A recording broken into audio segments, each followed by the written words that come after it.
안녕하세요. 생각보다 좀 젊죠. 작년까지만 해도 제가 합신의 막내라고 소개를 했었습니다. 저를 가르치셨던 선생님들이 절반 이상 계시고요. 근데 이제 제 밑으로도 두세 분이 들어오는 바람에 이제 막내는 벗어났습니다. 생긴 건 좀 젊게 보여도 제가 역사를 대학 이후로 이제 전공으로만 한 20년 정도 전공을 했어요. 그래서 이제 신학을 공부하기 전에 한 10년 정도 일반 역사를 공부했고요. 그 다음에 이제 신학교 와서는 이제 교회사를 공부했습니다. 원래 역사가가 하는 일이 그 역사적 현장을 이렇게 잘 재현을 해서 그 현장감을 잘 느끼게 할 수 있는 그런 이제 은사가 있는 사람들이거든요. 근데 여러분을 오늘 초대교회가 탄생했던, 그러니까 신약교회가 탄생했던 그 역사적 현장으로 좀 안내하고자 이 자리에 섰습니다. 보통 역사가들이 자기 이야기를 한다기보다는 역사적인 인물들을 이제 소개하는 일을 잘 하는데, 우리는 오늘 하나님의 말씀 가운데서 특히 초대교회가 탄생했던 그 역사적인 현장에 얼마나 중요하겠어요? 사도 베드로가 설교를 하셨죠. 그 설교를 듣고 3,000명이나 되는 남자의 수만 그렇습니다. 그러니까 여자의 수와 어린아이까지 합치면 초대교회가 한날, 역사적인 한날에 펑 탄생했을 때 약 10,000명 정도의 규모로 이제 큰 교회로 출발을 했다고 봅니다.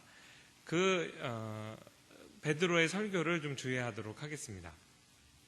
지금 우리 담임 목사님께서 너무 황공하게 이렇게 소개를 해주셔서 사실은 이제 너무 이렇게 마음이 좀 떨립니다. 여러분 기도해 주시고 같이 강의에 좀 참여하시면 좋겠어요. 교회가 탄생할 때 참고로요, 제가 역사만 20년 전공한 게 아니라 주일학교도 계속 한 20년 이상 몸담고 있거든요. 미국에서 유학할 때도 계속 이제 주일학교 사역을 했어요. 그리고 지금도 예배 통역도 하고 그 다음에 이제 주일학교 설교도 하고 있어요. 그래서 좀 양해를 구해요. 왜냐하면 좀 앞으로 보시게 되는 그림 중에 좀 유치한, 유아틱한 그림들도 나오는데 그냥 그러려니 이해해 주시기 바랍니다. 사도행전 2장의 배경이 되는 이제 그림입니다. 여러분 잘 아시다시피 신약교회가 그냥 탄생한 것이 아니고 성령께서 이제 강림하셨죠. 성령께서 강림하시고 베드로가 아까 말씀드렸듯이 설교를 합니다. 그 설교가 얼마나 중요하겠어요. 그러니까 그 사도행전 2장에 그날 베드로가 설교한 내용의 개요가 전체가 요약이 되어 있습니다. 서론, 본론, 결론이 있어요. 그 성령께서 임하시고 하나님의 큰 일을 각 나라의 말로 모인 사람들이 다 알아들을 수 있었습니다. 자기의 민족 언어로 알아들을 수가 있었어요. 그 기적이죠. 놀라운 역사가 일어나니까 뭇 사람들이 지금 일어난 현상을 어떻게 해석해야 되는가 우왕좌왕하기 시작합니다. 그때 이제 베드로가 일어나서 너희가 지금 우리가 아침 오전부터 술 먹고 취했다 이렇게 생각할 것이 아니라 이 사건은 우발적으로 일어난 것이 아니고 벌써 요엘 선지자를 통해서 수백 년 전에 하나님께서 예언하신 것이 역사적으로 성취되는 것이다. 그렇게 이제 해석을 합니다.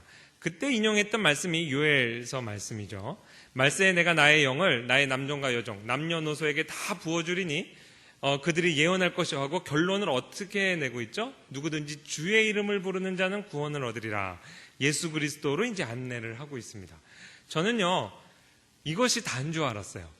원래 베드로의 설교의 핵심이 이 오순절 성령 강림학 사건을 해석을 해주고 그 다음에 누구든지 주의 이름을 부르는 자는 구원을 얻으리라. 이것으로 설교가 끝나는 줄 알았었습니다. 그렇게 성경을 많이 읽었었는데도 신학교 들어와서 본격적으로 배우기 전에 그렇게 생각했어요.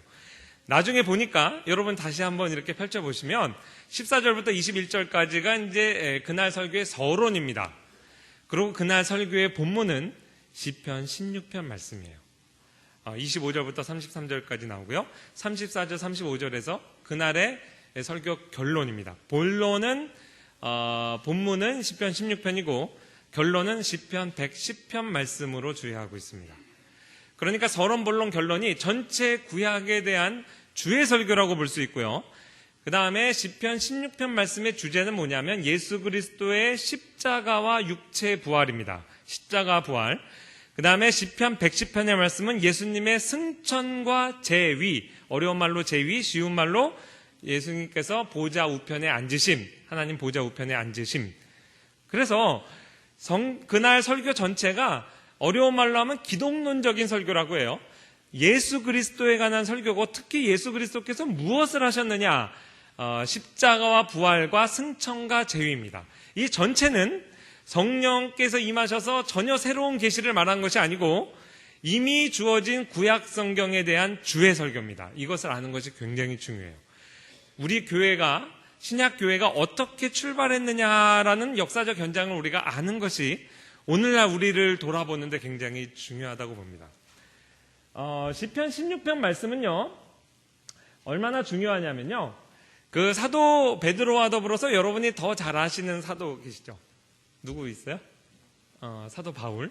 얼마나 많은 교회를 개척하고 얼마나 많은 설교를 하셨겠어요. 사도 베드로와 더불어서 사도 바울의 첫 번째 설교의 전체 개요가 요약된 곳이 사도행전 13장 말씀입니다. 거기에 가면 비시디의 안디옥 회당에 갔을 때 사도 바울이 설교한 내용 전체가 요약이 돼 있어요. 근데 놀랍게도 그날 사도 바울의 본문 가운데도 시편 16편이 들어갑니다. 그리고 시편 16편을 주해하는 방식이 지금 사도 베드로가 오늘 설교하신 내용과 같아요. 그러니까 초대교회 공동체에게 시편 16편의 말씀이 사실 얼마나 중요하냐, 그걸 우리가 이제 알 수 있겠죠.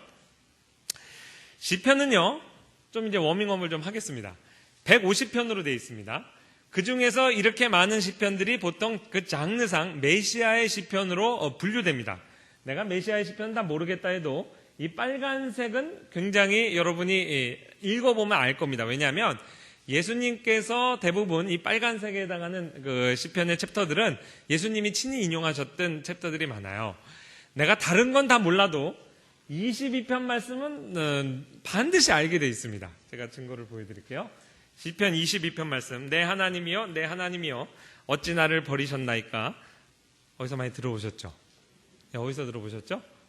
예수님께서 십자가상에서 엘리 엘리 라마 사막다니 이렇게 말씀하셨는데, 이것은 예수님께서 뜬금없이 하신 말씀이 아니고 시편 22편 말씀을 암기하신 겁니다. 거의 확실합니다. 왜 1절만 암송하셨을까요? 그냥 전체를 그냥 암송하셨으면은 뭐 이론이 없을 텐데, 하나님께서, 예수님께서 십자가상에서는 1절만 암송하셨어요. 그 왜 그러셨냐면 너무 숨이 차서 전체 암송을 못 하십니다. 여기 십자가 있잖아요. 십자가에서 사람이 어떻게 죽어가는가라는 연구를 90년대 들어와서 로마 캐톨릭 교회에 소속된 의학자들이 시리즈로 논문을 발표한 게 있어요. 그때 그게 이제 유행이었어요. 특히 이제 로마 교회에서는 예수 그리스도의 십자가 고통을 그냥 육체적으로 그대로 이해하는 것도 굉장히 중요한 토픽이기 때문에 충분히 동기부여가 됐다고 생각해요. 그들의 연구 성과를 바탕에서 만들어진 영화가 제가 알기로 더 패션 오브 크라이스트입니다. 멜 깁슨의. 그래서 그렇게 이전에는 그리지 않았던 그 자세한 내용들을 이렇게 십자가형에서 예수 그리스도께서 어떻게 돌아가시는가 과정을 잘 묘사하고 있어요. 근데 굉장히 인상적인 것이 뭐냐면 예수님의 직접적인 사인이 뭔지 아세요? 저도 이제 이거 읽으면서 전 논문 한번 읽어봤거든요. 굉장히 인상적이었어요.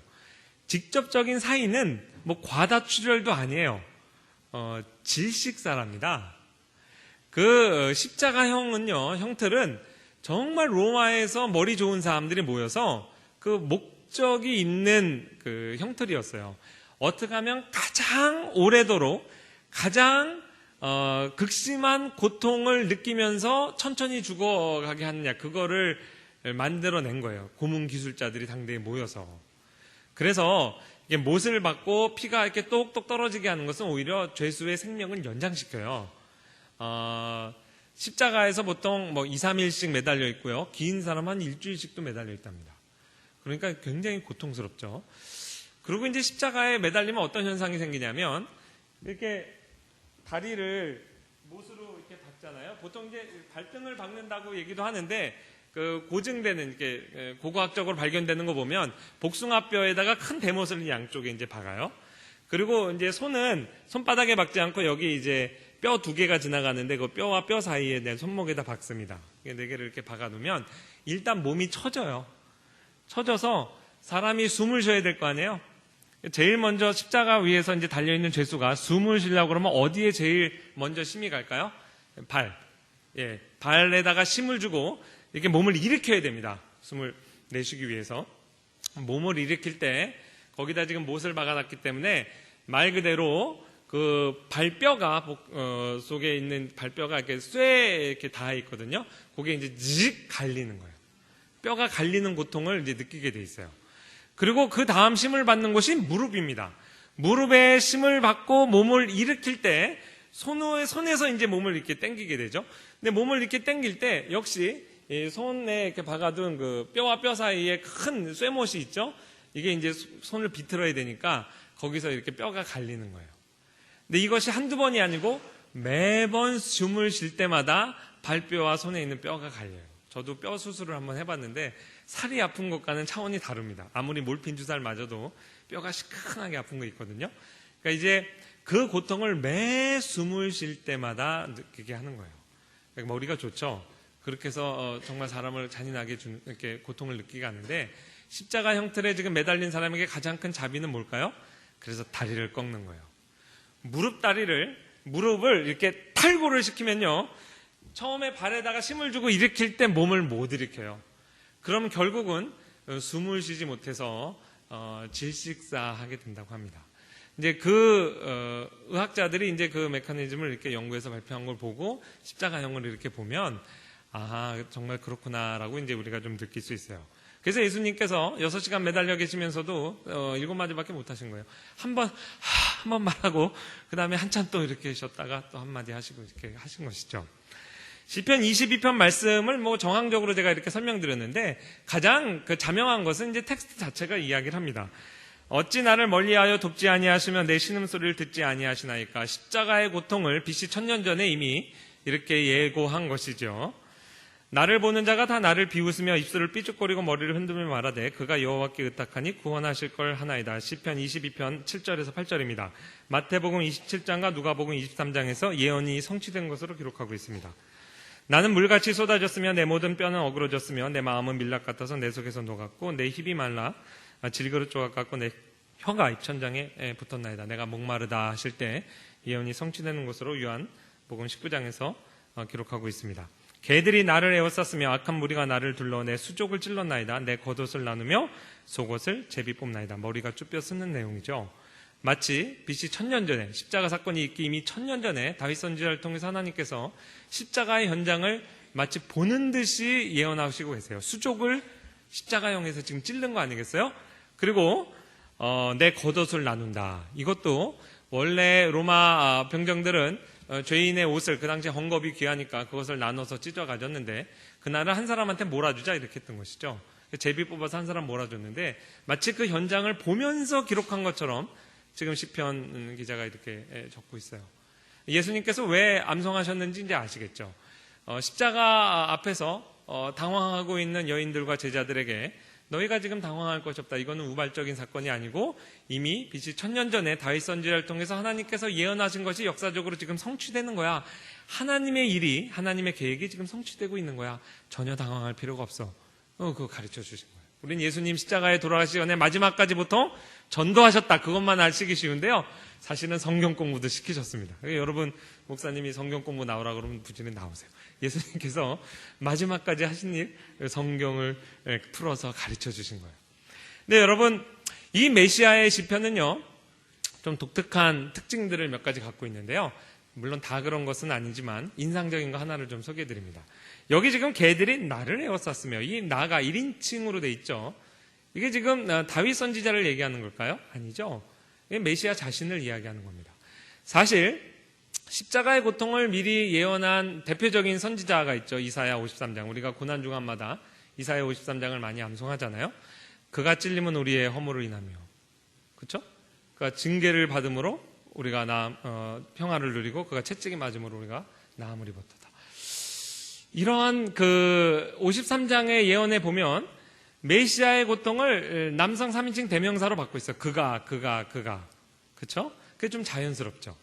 근데 메시아의 시편에서는요, 그 그리스도의 영이 지금 다윗 선지자를 강하게 감동시키셔서 그 메시아의 영이 화자가 되는 거예요.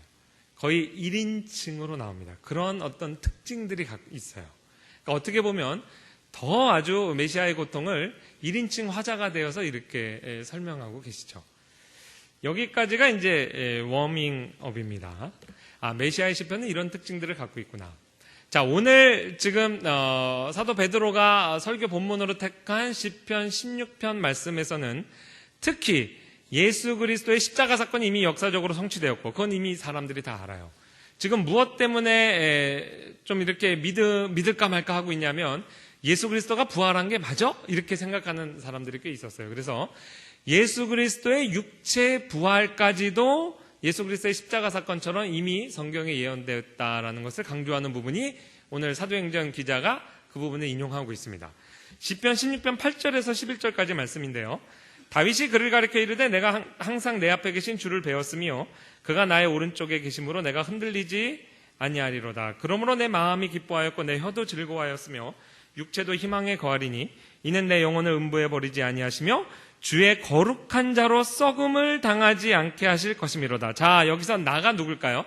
이게 지금부터는 제 설교가 아니에요. 이게 지금 사도 베드로가 그날 역사적인 3,000명을 회개시킨 그 설교를 제가 다시 풀어드리는 거예요. 그러니까 여러분이 그 현장에 있었으면 아마 이러한 식으로 성경주의가 이루어졌구나 아실 수 있을 거예요. 베드로가 묻죠. 여기에 우리는 다윗 선지자로 알고 있는데 다윗 선지자일 리가 없다. 왜? 주의 거룩한 자로 썩음을 당하지 않는다 그랬는데 아마 왕릉이 있는 것처럼 예루살렘 모든 사람들이 아는 장소에 다윗 왕의 왕릉이 있었던 것 같습니다. 지금 다윗 왕은 이미 1000년 전에 죽어서 무덤이 우리 곁에 있는 거 안다. 근데 이상하지 않느냐? 주의 거룩한 자로 썩음을 당하지 않는다고 했으니, 시체가 썩지 않는다고 했으니 우리가 무덤을 한번 파볼까? 정말 다윗 왕이 강시냐? 지금까지 1000년이 지나도록 안 썩고 있게? 그러니까 한 번도 들어보지 못한 질문을 하는 거죠. 그러고 나서 보면 오늘 본문에 나오는 이 주어가 다윗일 리가 없다. 그럼 누구냐? 이 메시아다. 이것은 다름 아닌 메시아의 육체 부활을 이미 하나님께서 예언하신 것이다. 22편에서 십자가의 사건만 미리 예언하신 것이 아니고 예수 그리스도가 육체로 썩음을 당하지 않고 부활하실 것임을, 그 육체를 하나님께서 보존하실 것임을 미리 똑같은 다윗 선지자가 예언한 것이다. 자, 이것이 이제 베드로의 그 육체 부활을 논증하는 부분의 핵심적인 논증입니다. 흥미롭죠? 우리가 시편 22편 말씀에 비록 예수님께서 1절만 암송하셨지만 전체가 메시아의 시편인 것을 우리가 확인을 했습니다. 시편 16편도 마찬가지예요. 지금 비록 8절 이하를 하반절만 인용이 되었지만 16편 전체가 메시아의 시편입니다. 그럴까고 보면 한번 시편 16편 말씀을 한번 주의해 보겠습니다. 하나님이여 나를 지켜주소서 내가 주께 피하나이다. 나가 누굴까요? 메시아의 영이죠. 그리스도입니다. 성육 이전의 그리스도. 십자가 사건을 두고 두려우셨던 것 같습니다. 육체적인 두려움보다는 영원한 삼위 하나님 사이에 영원한 교제가 깨어지는 순간이죠. 죄인을 대신해서 십자가의 온 진노를 다 받으셨을 때 아마 그 교제가 끊어지는 것에 대한 두려움이 아닌가 생각합니다. 내가 여호와께 아뢰되 주는 나의 주님이시오니 주밖에는 나의 복이 없다 하였나이다. 성자 하나님의 그리스도가 성부 하나님께 대한 사랑의 고백입니다. 신비로운 거예요. 지금부터는 제가 굉장히 신비의 세계로 안내합니다. 삼위 하나님 사이에 이루어진 대화를 당신의 교회로 하여금 엿듣게 하시는 거예요. 3절 말씀 보겠습니다. 땅에 있는 성도들은 존귀한 자들이니 나의 모든 즐거움이 그들에게 있도다. 누구의 고백입니까? 성육 이전의 성자 하나님 그리스도 메시아의 영께서 누구를 향한 사랑의 고백일까요? 예, 땅에 있는 성도라 했으니 저와 여러분입니다. 이미 거룩함을 입은 천상의 교회가 아니고 땅에 있는 유혹에 넘어지고 범죄하고 연약하고 때로는 하나님의 마음을 많이 아프게 하는 저와 여러분의 모습이죠. 그런데 이 땅에 있는 때 묻은 성도를 예수님께서 존귀하게 여기시고 또한 당신의 모든 즐거움을 우리에게 두셨다고 말씀합니다. 여러분, 이거보다 더한 사랑의 고백은 없다고 생각합니다. 결혼하신 분들은 I love you, 당신 사랑합니다라는 고백 안 하고 결혼한 사람은 아마 없을 거예요. 정말 저희 할아버지 세대에 뭐 그런 고백 없이 첫날 들어가서 처음 아내를 만나는 뭐 그런 문화가 아니라면 누구나 당신을 사랑합니다라는 고백은 하겠죠. 제가 확신하건대 당신을 사랑합니다라는 고백보다 더욱 진한 고백이라고 생각합니다. 왜냐하면 정직한 마음으로 배우자에게 나의 모든 즐거움이 당신에게 있다라고 얘기하기는 좀 힘들다고 생각해요. 여러분의 양심을 안 건드리기 위해서 이제 제 얘기를 좀 하면요. 저는 여러분보단 결혼한 지 얼마 안 되잖아요. 이제 큰애가 이제 고등학교 가니까 얼마 안 됐어요. 근데 이제 처음에 가장 뜨거울 때 결혼해서 이제 사랑도 고백하고, 저는 제주도로 신혼여행을 갔는데 거기 무슨 선상 낚시 프로그램이 있었어요. 근데 저만 못 잡았어요. 그래서 그 선장이 얼마나 놀렸는지 몰라요. 저 새 신랑 저래서 뭐 밤에 신문 쓰겠어 막 그러고 이제. 근데 그것도 창피한데 뭐가 이제 스트레스가 되냐면 이게 뭐 하나를 잡아야 거기서 회를 떠주거든요. 바다까지 나가가지고 회를 못 먹는 게 너무 억울해서 옆에 커플한테 결국은 얻어먹었어요. 근데 그게 좀 한이 됐던 것 같아요. 제 처가가 그 반기문 씨 그 고향, 그 같은 그 고향에 음성 옆에 무국이라고 있는데 거기에 이제 그 산속에 저수지가 있거든요. 굉장히 아름다운 곳이에요. 근데 거기가 이제 저수지가 있으니까 이제 낚시꾼들이 오죠. 그 낚시터가 됐어요. 저희 이제 장인 장모님은 거기서 이제 농사도 지시고 이제 낚시꾼들의 밥 장사도 하시고 하셨는데 거기 가갖고 낚시 이렇게 물고기가 생각이 나는 거예요. 그래서 무슨 생각을 했냐면 아무도 처갓집 식구가 일어나기 전에 새벽에 가서 딱 1시간만 낚시하고 와야지. 그리고 정말 새벽에 아무도 안 일어났는데 첫날 가서 인사드리는 거잖아요. 자면서 새벽에 나가서 낚시를 하는데 글쎄 그냥 점심 먹을 때가 된 거야. 그래가지고 낚싯대를 갖고 이제 왔더니 막 새신랑이 첫날부터 없어졌다고 막. 근데 생각을 해보세요. 가장 뜨거울 때 하루 종일 제 아내 생각만 하는 그때 적어도 낚싯대를 들이우고 찌를 바라보고 있는 순간에는 나의 모든 즐거움이 아내에게 있지는 않습니다. 그렇죠? 여러분 자녀들이 아무리 엄마를 사랑하고 엄마랑 결혼할 거예요. 저도 뭐 어렸을 때 그런 얘기 했는데 아무리 그래도요. 여러분 야 밥 먹어 그럴 때 엄마 잠깐만 그러죠. 그거 오락하고 있어서 그렇거든요. 적어도 오락에 몰입하고 있는 그 순간에는 나의 모든 즐거움이 엄마에게 있지 않습니다. 그거 속지 마세요. 그래서요. 정직한 마음으로 사람이 사람에게 사랑을 고백할 때 나의 모든 즐거움이 당신에게 있다는 고백은 할 수 없습니다. 만약에 우리 지금 청년들 여기 계시면 누군가가 뭐 스토커가 아닌 다음에 정상적인 이성을 가진 사람으로서 나에게 그런 고백을 한다 그러면 그 사람하고 결혼하면 정말 틀림없다는 생각을 해요. 근데 여러분 하나님이 거짓말 하시겠어요? 하나님은 거짓말 하실 수 없어요. 하나님 졸지도 않고 주무시지도 않으세요. 당신의 모든 즐거움을 저와 여러분에게 두시겠다는 것은 24시간 나만 쳐다보시고 나만 생각하시고 나만 사랑하신다는 그 고백입니다. 이것 이상 사실 무엇을 바라겠어요? 사실 제가 이 말씀을 처음 깨닫게 된 것은요, 뜻밖의 장소였어요. 합신에 처음 입학해서 1학년 때 김성수 교수님의 그 구약 총론 시간인데 구약인데 신약을 펼쳐서 가르치시거든요. 이 부분을 소개하면서 물론 이제 신학교에서 수업이니까 전체를 히브리어로 진행하셨죠. 이게 원어를 딱 번역을 하면요, 영어나 한국말로도 번역하지 못하는 그 뉘앙스가 있어요. 이게 시들이잖아요. 근데 이제 그걸 한 3시간에 걸쳐서 쭉 풀어주시는데, 이것이 메시아의 시편이고, 메시아의 영을 통해서 십자가 사건을 또 육체 부활의 사건을 예언한 것이구나. 그것이 마음에 이렇게 풀어지는데 이렇게 울컥한 거예요. 하나님이 당신의 모든 즐거움을 나에게 두시겠다는 이 고백이 제 가슴을 이렇게 울렸어요. 그래서 이제 눈물이 갑자기 그렁그렁한 거예요. 근데 제가 그걸 닦았을까요? 여러분 남자가 울어도 돼요? 몰라요. 저 때도 이렇게 별로 울면 안 된다는 문화에서 자랐어요. 그래서 게다가 수업 시간에 뜬금없이 이게 눈물 흐르면 안 되는데 한 방울 이렇게 뚜루루 흘렀어요. 안 닦았어요. 들킬까봐. 근데요, 이게 주책 없이 갑자기 마음에서 서럽게 눈물이 나기 시작하는데 없이 눈물이 흐르는 거예요. 닦을 수는 없고 턱을 손으로 만졌는데 이 제 손등을 타고 그 제 책상 위가 이렇게 눈물로 고였어요. 얼마나 그때 많이 울었는지 몰라요. 그러면서 하나님 앞에서 하나님 이거면 됩니다. 제가 더 이상 은혜를 구하지 않겠습니다. 내 일평생 이것 이외에 다른 은혜를 하나님 앞에 구하면 전 사람도 아닙니다. 천지를 창조하시고 나를 지극히 사랑하시고 나를 구원하신 그 하나님이 당신의 모든 즐거움을 나에게 두시겠다는 이 고백 말고 더 이상 내가 무엇을 하나님 앞에 바라겠어요. 이거 하나면 충분합니다. 제가 일평생 사역하고 사역자로 이 길을 걸어가고 재림하신 주님 앞에 서는 날까지 이 말씀 하나 붙들고 가겠습니다. 그때 제가 그렇게 기도했던 기억이 납니다. 여러분, 근데 하나님께서 그 기도 응답을 안 해주시고 그 이후에도 많은 은혜를 주셨어요. 근데 여러분, 저는 그걸 30살에 말씀을 받았어요. 여러분, 혹시 제 나이보다 어린 분이 계시면 제가 선물로 드려요. 30살에 받아 지금 제가 뭐 70년생이니까 10몇 년 됐잖아요. 15년 넘었는데 지난 15년이 얼마나 행복했는지 몰라요. 이 말씀을 깨닫기 전과 후가 달라요. 근데 저보다 어린 분 계시면 여러분, 제가 선물로 드리는 거예요.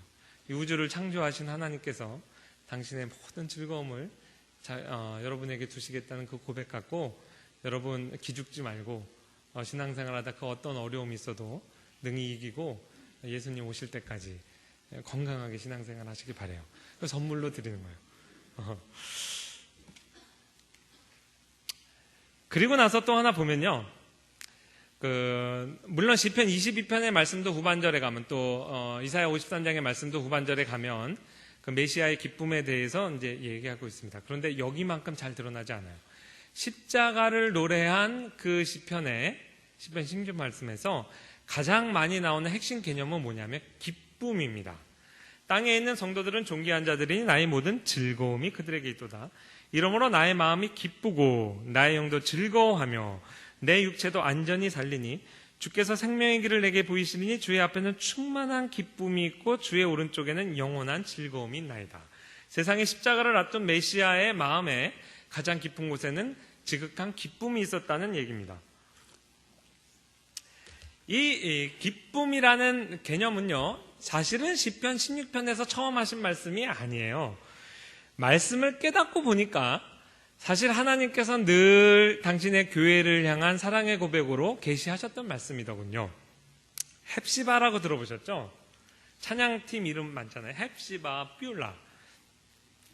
다시는 너를 버림받은 자라 부르지 아니하며 다시는 내 땅을 황무지라 부르지 아니하고 오직 너를 헵시바라 하며 내 땅을 뷸라라 하리니 이는 여호와께서 너를 기뻐하실 것이며 내 땅이 결혼한 것처럼 될 것이라.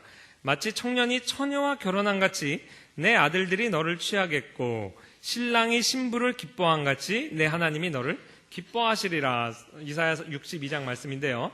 히브리어로 헵시바라 하면 여러분 좀 좋은 성경 가지신 분은 그거를 이제 영어로 이렇게 풀어놓은 관주가 있어요. 거기 보면 My delight is in her 라는 뜻이에요.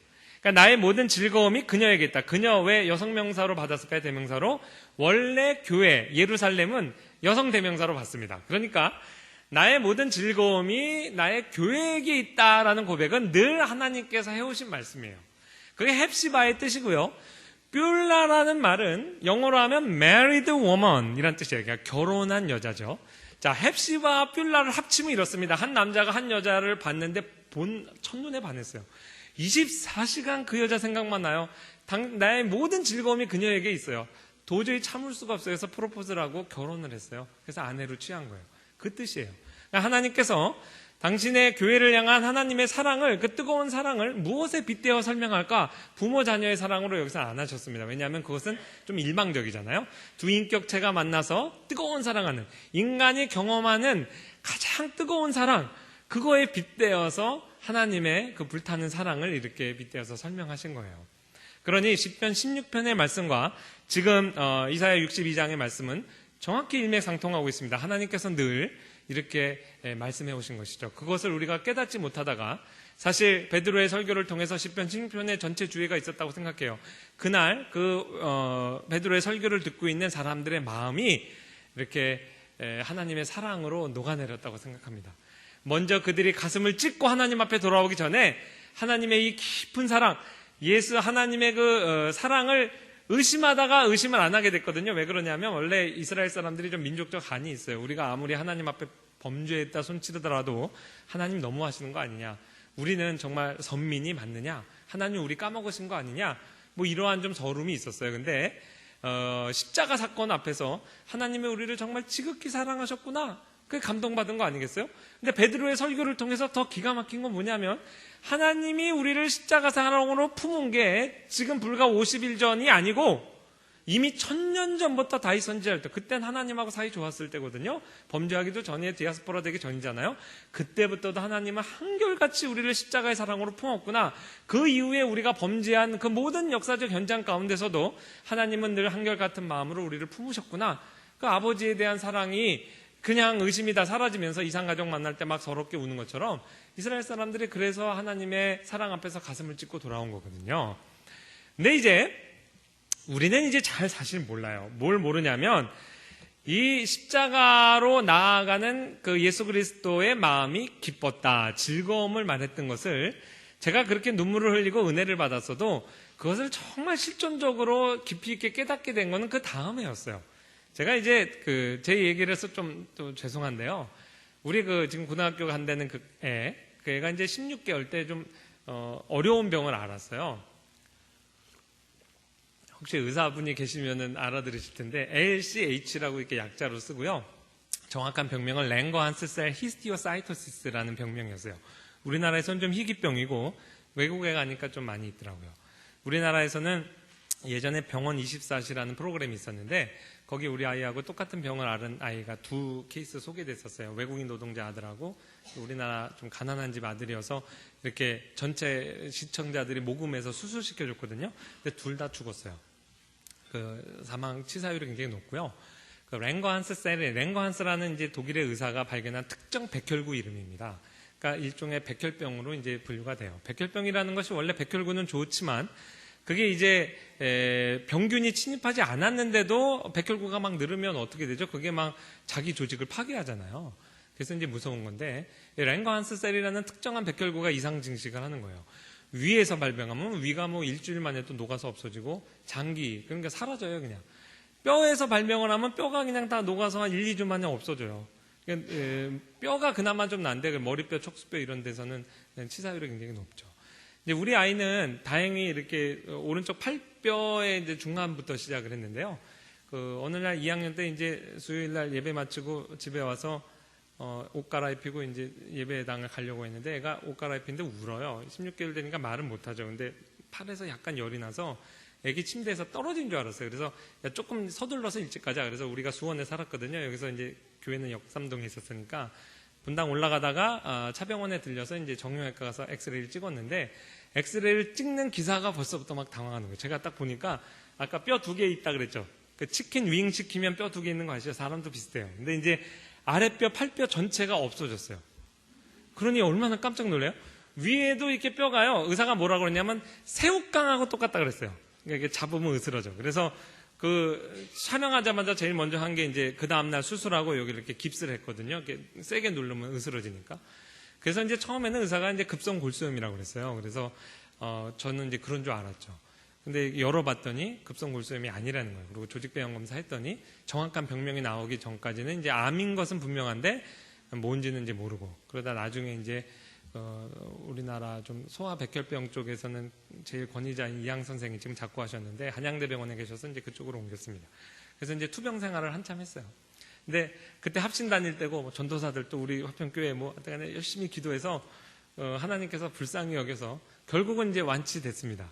그래서 그 새우깡도 다 채워지고 없던 뼈도 막 세포 분열을 막 해가지고 이렇게 채워지고 완치가 돼도 16개월 그 뼈 사이즈로 그냥 일평생 갈 거라고 얘기했는데 그래만 해도 얼마나 감사해요. 근데 다 하나님께서 치료해 주셨어요. 제가 이 얘기를 확실히 안 한 적이 있는데 그렇게 하고 설교를 마쳤더니 어떤 권사님이 막 죽었는 줄 알고 막 우셔가지고 제가 이 얘기를 꼭 그 다음부터는 살았다, 완치됐다, 지금 건강하다 이렇게 이제 말씀합니다. 하나님의 은혜죠. 근데 이제 백혈병 병동에 뭐 병원 생활 뭐 길게는 한 5년, 뭐 짧게는 한 2년 정도를 고생 많이 했습니다. 근데 얼마나 많이 울었겠어요, 사실 부모로. 제가 지금 이제 웃으면서 얘기하지만 참 힘들었습니다. 근데 그 아이들 모습에 뭐가 처음에 좀 인상적이었냐면요. 백혈병 병동에 여러분들 이제 혹시 가보시면 아이들이 주사 맞고 피 뽑을 때 안 울어요. 그게 처음엔 신기했어요. 매일매일 백혈병 걸린 애들은 그 수치 확인하느라고 피를 또 많이 뽑아요. 근데요, 우리 아이는 우는데 다른 아이들 안 우는 거예요. 그게 참 이상하다 하는데 알게 됐어요. 한 2개월 정도 지났는데 우리 애도 안 울어요. 그러니까 이제 매일매일 고통이 이렇게 있게 되면 그게 이제 익숙해지는 거죠. 그 아우슈비츠에 가스실 가는 유대인들이 왜 기왕에 죽을 거 한번 반란이라도 해보지 이런 생각 어린 마음에 했었는데 꼭 그거 비슷해요. 그냥 거기에 이렇게 적응해 가는 거. 그게 좀 마음 아프죠. 그리고 병원에서 말을 배우기 시작했는데 뭐 많이 했냐면 울진 않는 대신에 빨리 끝내 그거 말 많이 했어요. 빨리 해. 어떤 땐 이빨을 한 번에 4번 뽑은 적 4개를. 근데 안 울어요. 아기가 그거 상상해. 치과 가서도 좀 놀래죠. 그 대신 한마디 합니다. 빨리 끝내. 그런 거 볼 때 이제 부모 가슴이 좀 무너지죠. 근데 이제 그 병원 생활 가운데 늘 뭐 많은 에피소드가 있겠지만 이제 이 얘기만 늘 하게 되는데 한 번 좀 힘들었던 때가 있어요. 그 뭐냐면 골수 검사 피해갈 수 없거든요. 근데 이제 골수 검사는 진짜 그 골수를 채취하는 건데 이렇게 막 볼펜신 같이 좀 두껍고 긴 걸로 이렇게 채취해요. 근데 그거 왜 마취를 안 하는지 모르겠어요. 어르신들도 그거 하고 오면은 이렇게 하루 모래주머니 차고 아이고 하고 좀 고생하거든요. 근데 이제 아기들도 그거 이렇게 해요. 근데 그 간호사가 그날 와가지고 엄마는 여기 계시고 아빠가 따라오시라는 거예요. 왜 그러냐면 엄마들이 그거 하는 거 보다가 종종 기절을 한대. 그래가지고 세상에 아빠가 오라는 거예요. 엄마는 있고. 제가 속이 얼마나 떠요. 사실 제가 무늬만 남자지 녹아질 대로 녹아졌는데 마음이.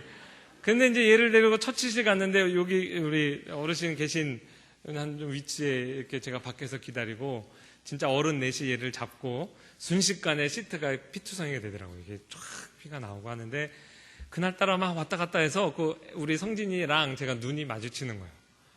얘가 이제 그날은 정말 자지러지게 울더라고요. 아빠 살려달라고 그러는데 제가 뭐 어떻게 표정을 관리를 해야 될지 모르겠어요. 정말 웃어야 될지 울어야 될지. 근데 정말 가슴이 아프더라고요. 여러분 그런 경험 하셨는지 모르겠지만 너무 가슴이 아프니까 실제로 심장에 쇼크가 오더만요. 이게 실제 여기 칼로 후벼 파는 것처럼 통증을 느끼기 시작했어요. 그래서 제가 이러다가 기절하는구나 거기까지 갔어요. 근데 이제 그때 그 짧은 순간인데 제가 뜬금없이 무슨 생각을 했냐면요. 예수님은 정말 행복했겠다라는 생각을 했어요. 왜냐하면 그렇게 사랑한다고 하는 당신의 모든 즐거움을 너에게 둔다라는 그 사랑하는 대상을 위해서 대신 죽어줄 수 있다는 것이 너무나 부러웠습니다. 인간 부모는요, 아무리 자식을 사랑한다고 해도요, 그 수백 번 피를 뽑고 주사 맞는데 단 하나를 대신해 줄 수 없어요. 항암 치료 받으러 가고, 그 몸에 나쁘다고 엄마 아빠는 이거 쓰고 있으라고 그러는데 우리 애는 거기서 그거 방사선 다 받고 있는데 얼마나 비참한지 몰라요. 이게 인간 부모 사랑의 한계고 인간 사랑의 한계구나. 정말 바닥을 봤습니다. 근데 하나님은 전능하시지. 하나님은 무엇이든지 할 수 있지. 하나님은 사람이 아니시니까 우리를 사랑한다 말로만 하신 것이 아니고 실제로 우리를 대신해서 십자가에 돌아가셨구나. 그 전까지는 십자가에서의 그리스도의 죽음이 그런 신학도 있어요. 오픈티즘이라고 해서 디바인 위크니스, 하나님의 약함을 드러낸 것처럼 오해하는 그런 신학도 있는데요. 그렇지 않아요. 오히려 하나님의 전능한 능력이 펼쳐진 것이 바로 십자가입니다. 그리고 나서 본문을 읽으니까 이게 가슴에 와닿는 거 있죠. 이 예수 그리스도의 기쁨이란 건 뭐냐면요. 마치 아까 그 현장에서 성진이 아빠 여기 대신 이거 골수 채취할 수 있습니다. 그러면 제가 얼마나 기뻐했겠어요. 물론 저를 막 찔러 그럴 때 저도 소리 질렀겠죠. 그러나 그 마음에 있는 기쁨은 그 누구에게도 양보할 수 없는 기쁨이라 생각합니다. 그 예수님의 기쁨이 표현된 거예요.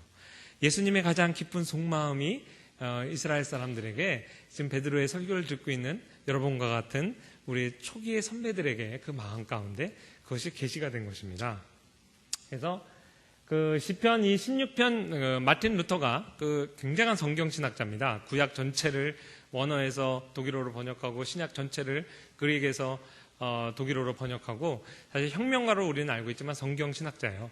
그 마틴 루터가 시편 16편을 근 40페이지 되는 분량으로 주해를 했는데요. 거기 소제목을 라틴어로 해서 죄송한데 말론타테스 크리스티라고 했어요. 말론타테스는 오늘날 영어로 하면 이제 말론터리즘, 자발주의 이렇게 번역도 하는데요. 번역 잘했습니다. 이것이 영어로 딜라이트라는 뜻도 있어요. 그 제목이 뭐냐면 그리스도의 기쁨입니다. 이 시편 16편의 제목이 그리스도의 기쁨이에요. 그 기쁨을 누가 알겠어요? 그거를 저도 부족하지만 그런 작은 체험을 통해서 조금 더 깊이 있게 깨닫게 되었습니다. 제가요, 그 투병 생활할 때 우리 아이랑 제일 잘 읽었던 동화입니다. Guess How Much I Love You. 이 책이요, 동화책이 얼마나 인기가 있는지 정말 북한 빼고는 아마 다 그 전 세계에 번역돼서 들어갔을 거예요. 미국에가도 있고 한국에도 있더라고요. 이게 이제 스토리는 간단해요. 이거 뭐 글 못 읽는 친구들을 이렇게 아빠 엄마가 읽어주는 거거든요. 아빠 토끼와 아들 토끼 얘기예요. 아빠 토끼, 아들 토끼. 모든 장면은 이렇게 시작합니다. 아들 토끼가 Daddy, guess how much I love you. 내가 아빠 얼마나 사랑하는지 알아요? 그러면 이제 아빠가 how much 그러면 애기 토끼가 이제 뭐 하늘만큼, 뭐 땅만큼 이래요. 그러면 이제 그 다음 페이지는 아빠 토끼가 얘기해요.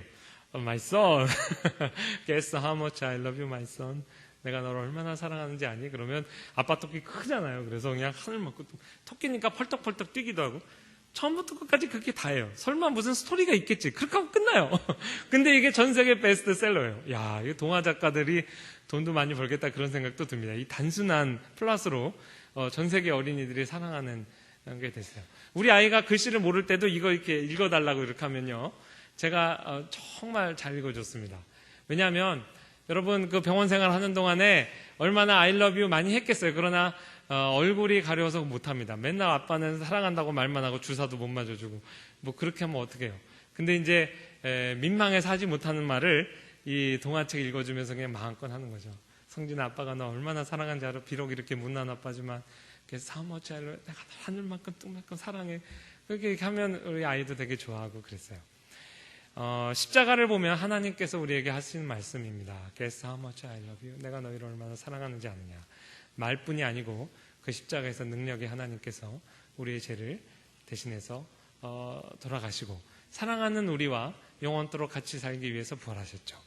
십자가의 진리와 부활의 진리가 이렇게 베드로의 설교를 듣고 있는 사람들의 가슴을 찢어놓은 거예요. 우리 아이가 졸을 때 좀 고생했고요. 우리가 길거리 보통 전도 나가면 요한복음 3장 16절 갖고 많이 나가잖아요. 하나님이 세상을 이처럼 사랑하사. 저도 이 말씀 처음에 들을 때 하나님이 정말 세상을 사랑하고 나를 사랑하는구나. 근데 제가요, 고등학교 때 이런 생각했어요. 근데 하나님은 정말 사랑의 하나님 같은데 보냄을 받은 독생자의 입장에서는 좀 괴로웠겠다. 왜냐하면 십자가를 져야 되니까. 혹시 불신자 가운데 아니면 혹시 초신자 가운데 아니면 우리 주일학교 친구들 가운데 이런 질문을 할 만한 마음을 갖고 있는 친구 있을지 몰라요.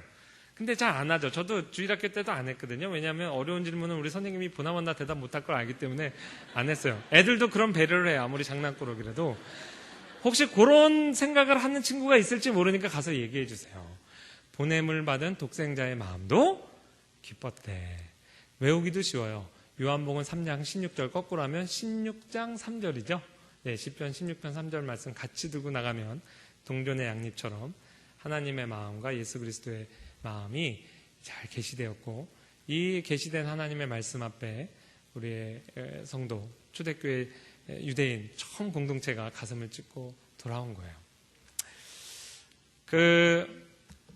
설교의 80%는 끝났고요. 사실은 교회사 제가 뭐 한 학기 내내 강의하는데 얼마나 양이 많겠어요. 뭐 한도 끝도 없어요, 사실은. 근데 여러분 강의안의 일부에 오늘 3분의 1만 하고 좀 마치려고 해요. 근데 이제 시편 16편 말씀에서 단어 하나를 더 주의하겠습니다. 제가 1, 2, 3절 소개했고 그날 사도 베드로가 어떻게 설교 주의하셨는지 소개를 했습니다. 왜 땅에 있는 자는 존귀한 자들이니라는 존귀한 자들을 좀 해석하겠습니다. 땅에 있는 성도는 교회를 지칭하고 있습니다. 이게 이제 초대교회에 있었던 니케아 종교회의라는 이제 325년의 회의가 있었어요. 그때 삼위일체론을 이제 확립했죠. 작구 수정을 좀 하면서 니케아 종교회의를 이제 컨스탄티노폴 회의에서 다시 한번 확언합니다. 그래서 보통 나이신 컨스탄티노폴 크리드라는 것이 이제 있어요. 381년에. 근데 거기에 보면요, 우리 사도신경에도 있죠. 보편교회에 대한 우리가 신앙 고백을 하잖아요. 교회가 신앙 고백의 대상이 됐다는 것 자체가 좀 이상하지 않으세요? 이 부분을 좀 풀어드릴게요. 우리의 이제 초대교회가 우리가 교회에 대한 신앙 고백을 할 때요, We believe in one.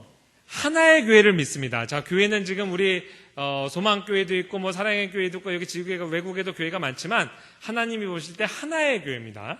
무형교회와 유형교회 구분 뭐 이런 건지 여러분 들어보셨죠? 그래도 결국은 교회는 하나입니다. 교회는 그리스도의 신부인데 신부는 둘이 아니라 하나입니다. 그거에 대한 고백. 그 교회는 또한 거룩합니다. 교회의 속성, 첫 번째 속성이 이제 거룩해요. 왜냐하면 하나님이 거룩하시니 너희도 거룩하라. 거룩한 하나님께서 거룩한 교회를 신부로 맞으신 거예요. 그 다음에 캐톨릭은 로마 캐톨릭을 얘기하는 것이 아니고 이것도 이제 원하고도 일맥상통하는데 공교회 보통 이렇게 번역해요.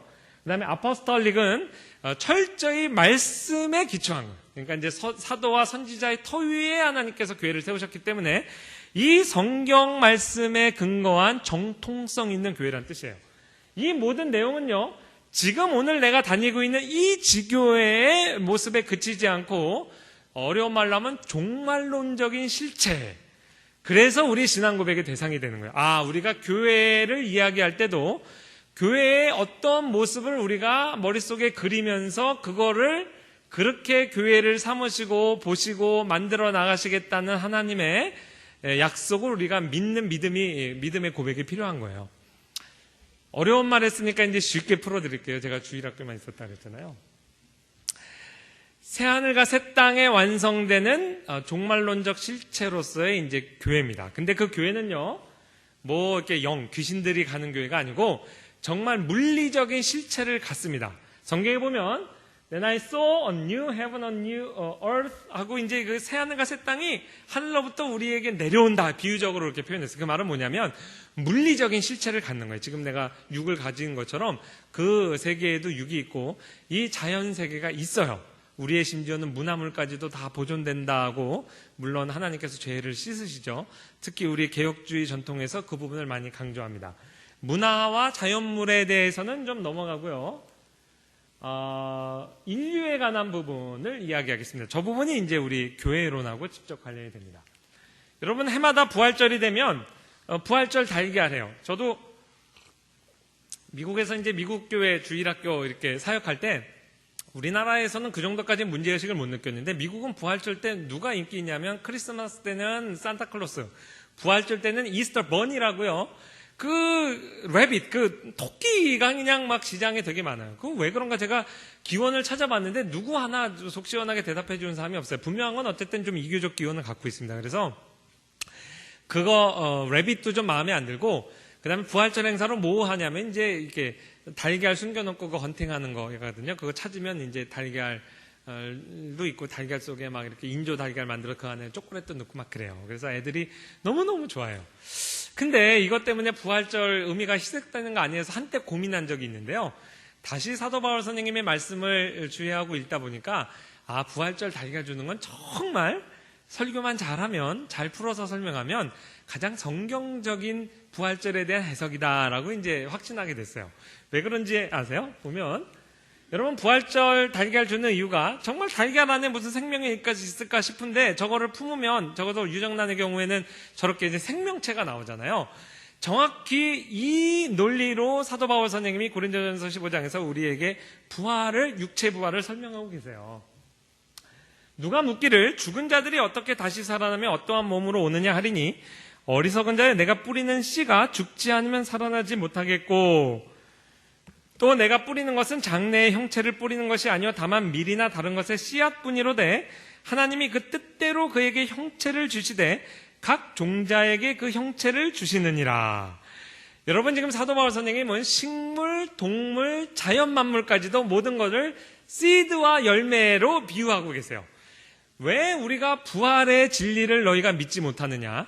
사실 우리가 오감으로 체험하는 이 현상 세계 속에서 얼마든지 우리는 부활의 기적을 매일매일 체험하면서 산다. 우리가 보리든 쌀이든 꽃씨 하나를 이렇게 심을 때 그 씨 하나가 그 만개된 꽃하고 비교하면 형편없이 못생겼죠. 여기는 아름답잖아요. 여기는 작고 못생기고 동그랗고 시커멓잖아요. 근데 이것을 심을 때 이것이 이렇게 영광스러운 형체를 입는 것, 그것을 우리가 매일매일 경험해서 무뎌져서 그렇지 그거 얼마나 놀랍냐는 거예요. 그런데 이 못난 씨에 이 아름다운 형체를 부여하시는 주체가 누구냐? 하나님이시고 또 하나 이 씨와 이 꽃은 이렇게 다르지만 그 누구가 이 씨가 이 꽃이 됐다는 그 연속성을 부정할 사람이 누가 있느냐. 우리는 이미 부활의 신비를 하나님이 매일매일의 현상세계 속에서 오감으로 체험하도록 하셨는데 부활도 마찬가지라는 거예요. 제가 그래서 이제 좀 가져와 봤습니다. 이게 무슨 씨일 것 같아요? 예, 여러분 잘 아세요. 해바라기 씨. 요걸 심으면 지금 제가 설명드린 대로 이렇게 아름다운 꽃이 돼요. 요것과 요거의 모양은 너무나 다르지만 요것과 요것은 연속성이 있습니다. 그리고 이렇게 요 씨에 이런 영광스러운 형체를 덧입히신 분이 바로 하나님이시다. 그러니 하나님께서 부활 생명, 예수 그리스도를 믿는 자에게 생명의 씨를 주셨는데 그 생명의 씨를 갖고 죽은 우리에게 영광스러운 부활의 형체를 입히실 분도 하나님이다. 그러니까 왜 부활 그거를 어렵게 생각하느냐. 그렇게 이제 사도 바울 선생님이 풀어주고 논증하고 계신 거예요. 이거 보세요. 씨가 서로 달라요. 굉장히 비슷하게 생겼죠? 요거 무슨 씨 같아요? 상상이 잘 안 되죠? 요거 심으면 요 장미가 나옵니다. 굉장히 아름답죠? 저거는 작고 못생기고 동그랗고 요건 아름답고. 왜 나는 이렇게 하나님이 작고 못생기고 시꺼멓게 만들었을까? 이제 아직 끝난 게 아니에요. 지금 이게 씨예요, 씨. 새하늘과 새 땅에서 하나님이 우리에게 입혀주실 영광스러운 형체가 이 장미꽃보다 아름답다고 생각하시면 여러분 틀림없어요. 그러니 새하늘과 새 땅을 우리가 좀 소망하게 되죠. 아까 그 똑같은 씨라고 생각했던 비슷하게 생겼는데 이거 심으면요. 세계에서 제일 크다는 나무, 마오밤 나무, 크다는 나무 중에 하나죠. 그래서 연관성이 좀 있나 그런 생각도 있어요. 이렇게 커요. 그 생텍쥐페리의 그 어린 왕자에 보면 거기에 장미가 나오고 마오밤 나무가 나오잖아요. 그래 어릴 땐 잘 구분이 안 되는데 그거 마오밤 나무 안 뽑아내면 그냥 별을 다 삼켜버리니까 큰일 나잖아요. 장미하고 마오밤 나무 그래서 관련이 있나 그런 생각도 좀 했어요. 근데 여러분 이 씨가 이렇게 하나는 아름다운 영광스러운 몸으로 또한 저렇게 우람하고 웅장한 마오밤 나무에 이제 영광스러운 몸을 입게 된 것은 하나님이 하신 일이고 사도 바울 제가 지금 설명드렸죠. 하나님께서 마치 그 씨드에게 그 영광스러운 형체를 입히신 것처럼 생명의 씨앗이죠. 우리가 예수 그리스도를 믿는 순간 그 아들이 있는 자에게 생명이 있는 거예요. 유정난 그렇게 되는 겁니다. 똑같이 세상 사람들 우리가 겉모양은 똑같이 생겼어도 무정난과 유정난의 차이예요. 부활 생명이 있는 우리에게 하나님께서 새하늘과 새 땅에 영광스러운 부활체를 입혀주시겠다. 그게 이제 부활체의 영광입니다. 근데 여러분 보세요. 우리나라 그 꽃집 가도 그렇고요. 제가 미국에서 이제 8년 살았으니까 미국에서도 이제 꽃집에 가면요. 예외가 없어요. 세상에 해바라기 씨, 장미꽃 씨를 사러 갔는데 장미꽃이 지금 그 모습을 이렇게 앞에다가 디스플레이를 해놓은 데는 하나도 없습니다. 그러니까 사실 나는 지금 구입하는 게 뭐예요? 장미꽃이면 그 장미꽃이 모양을 그려놔야 될 거 아니에요. 근데요, 장미꽃씨가 만개된 형태, 가장 아름다운 형태의 사진을 붙여놓고 중요한 것은 저거를 과대 광고라고 아무도 뭐라고 하지 않아요. 지금 씨앗을 보면서 우리 인간도 그것이 만개된 형태, 미래형이죠. 영광스러운 형체를 입은 것을 통해 그 씨를 봅니다. 그래서 그 씨 모양은 실제 어떻게 생겼는지 그거 잘 보이지도 않아요. 왜 아까 여러분 해바라기 씨는 맞췄는지 아세요? 거기에다 초콜릿 입혀가지고 먹기도 하고 부지런히 이렇게 보니까 알게 된 거지 일일이 이 꽃씨들 모양 보고 이거 꽃씨 뭐냐고 맞지 식물학자 아니면 못 맞출걸요? 그만큼 그 현실의 모습은 우리에게서 감춰졌어요. 오히려 그것의 만개된 형태를 통해서 우리는 판단합니다. 왜 이러한 시각을 갖는 것이 중요하냐면 하나님께서 정확히 당신의 교회를 보는 시각이 그렇다는 거예요. 그러니까 예수님께서 그저 그냥 우리 듣기 좋으라고 땅에 있는 자들은 존귀한 자들이니 지금 죄짓고 넘어지고 유혹에 넘어진 지금 우리의 못난 모습이 뭐가 그렇게 존귀할까요? 물론 하나님의 사랑을 입은 신부기 때문에 그렇습니다. 그러나 우리 자체 안에 하나님께서 부여하신 존귀성이 있어요. 하나님의 형상. 그러나 그것은 타락한 다음에 많이 훼손됐잖아요. 그것 말고 그것만이 다가 아니라는 거예요. 종말론적인 실체예요. 하나님께서 우리에게 덧입히실 부활체의 영광이라는 것은 분명한 것은 여러분의 상상하는 이상입니다. 제가 주일학교 이렇게 설교하고 제 아내에게도 그렇게 얘기해요. 지금도 이렇게 아름다운데 이런 멘트가 꼭 필요하죠.